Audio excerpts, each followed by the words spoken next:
This is Drouot Bibliotheque, or more precisely the building next door to it, and it's lift tour time. This building's a set of flats, but it doubles up as a disabled access into Drouot Bibliotheque, or in English, Drouot Library. But even though this building looks like a bog standard set of flats above some shops, it surprisingly has quite a few lifts. And now we go to the first one, which is a fishing club. But on the outside it has Otis buttons. This lift goes from basement, ground, and 4 and 5 are locked off, which are the flats. And to get to these floors, there is a keypad. And looking at a button on the keypad, you can actually work out what the code is. I did try to work out the code for quite a while, but I wasn't able to work it out.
And now we go to the lift next to this one. Even though these two lifts look like a set, they're not. And this lift is a fishing club and is completely original. And this lift also appears to go to the same floors. But looking at a keypad, the button wear is different, which should suggest that it'll actually go to a different part of the flats to the other lift.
And outside these lifts on the ground floor, there's a ramp going down to the dark basement. Let's see what's down there.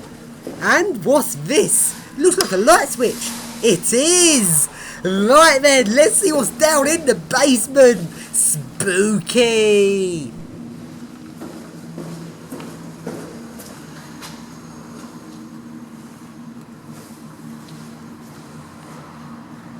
And now we go along to a little tucked away lift. This is a lift that goes up into the library.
And now, outside of this lift on the ground floor, there's a box. And to get into it, you use a triangle key. And we all know I've got one of these. So let's open it up. And it is for fireman's controls. But I wasn't able to work out how to use them. The red thing that looks like a button isn't actually a button, it's just a light. The next is a button which looks like an intercom. But I wasn't able to work out how to activate it or put the lift into fireman mode. Oh, really annoying. I really like to take a ride in fireman mode in this lift. And now we go along to the next lift, which goes all the way down to basement 7. Wow, that is a lot of basements. And this is quite typical of quite a few places in Paris. They actually go down a long way. And often this is parking, and this is due to the fact there's very little street parking in Paris. And Paris has a lot of multi-storey car parks that go downwards and often go 7 floors deep underground. It's really awesome. And the lift to this car park is an Otis. Let's ride it and let's go right down to basement 7.